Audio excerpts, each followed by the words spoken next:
My name is Gregory, and this happened last December when I was home alone in my house for a whole week. My girlfriend had gone to stay with her parents for the holidays, and I stayed behind because of work. I live in a quiet neighborhood in a small town in upstate New York.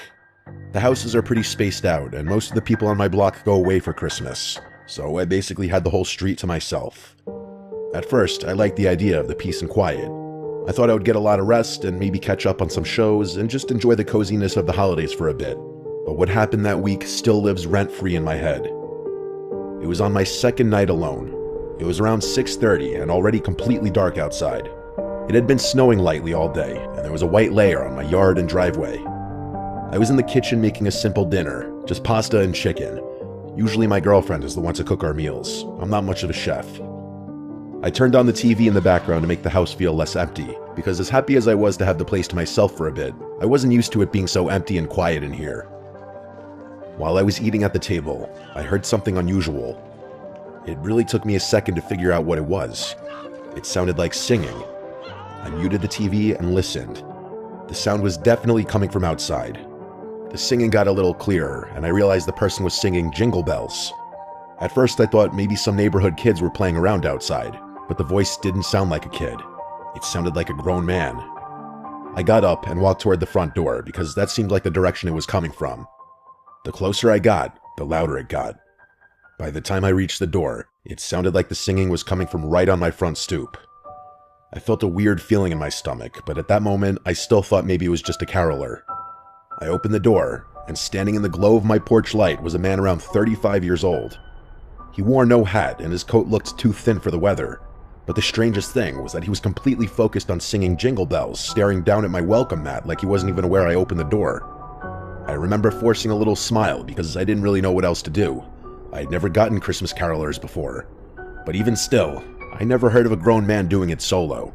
It's supposed to be a group thing from what I know. He didn't look dangerous. He actually just looked sort of confused or maybe slow. I even wondered if he was special needs or something because he didn't react to me being there. He just kept singing. When he finished the song, I expected him to say something, or at least leave. But he just took a breath and started singing Jingle Bells all over again from the beginning in the same slow off-key tone. But now, he was looking up at me, making direct eye contact.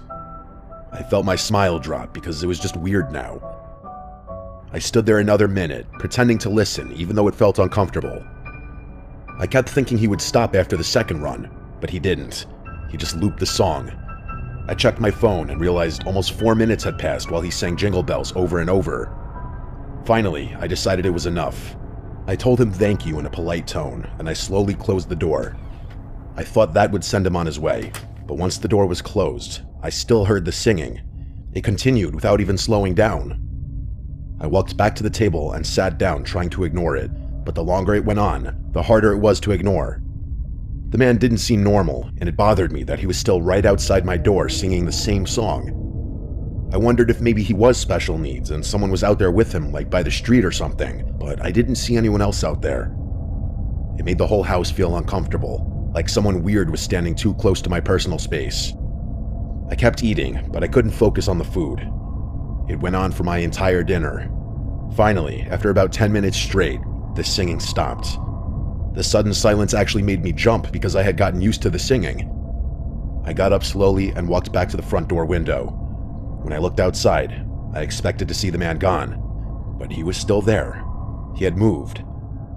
Now he was standing at the end of my driveway. He was just facing my house completely still.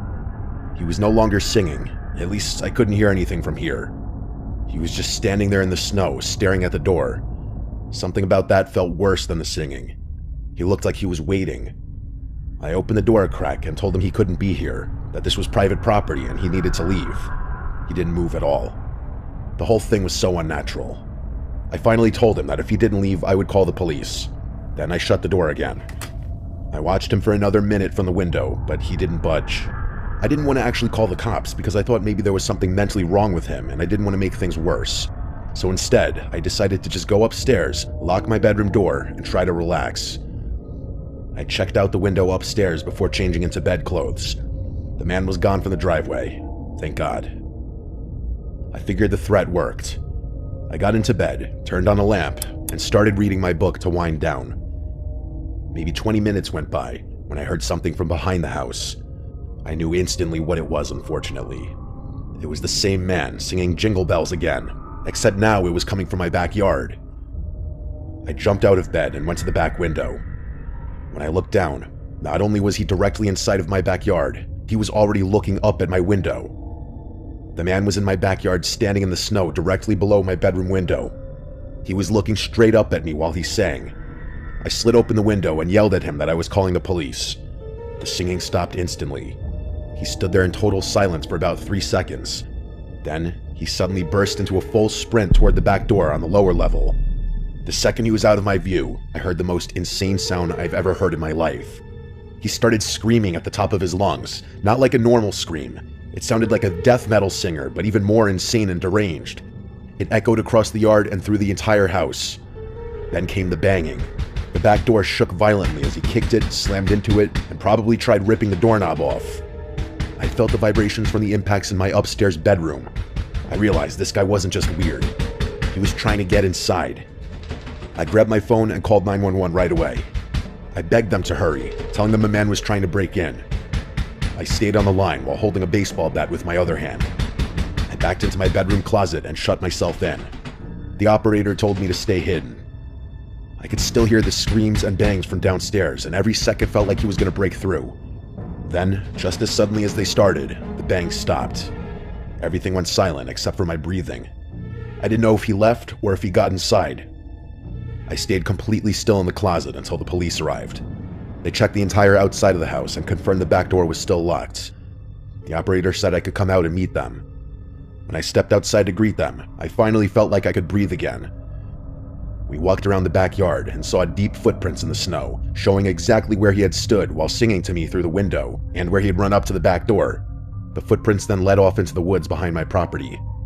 The cops went to follow the trail a little bit, but came back because it apparently wasn't worth going deep into the woods at night. They acted like it wasn't a big deal. They told me people act strange all the time, and that as long as I kept my doors locked, I should be fine. They didn't seem very interested in finding him, and that bothered me a lot, but I was too shaken up to argue. After they left, the house felt horribly empty and cold. I kept every door and window locked and double-checked them over and over. At that point, I was over the alone time and just wanted my girlfriend back home. I went down to my parents' place for Christmas Eve and Christmas, thankfully. As far as that man, he never returned. At least, not that I know of.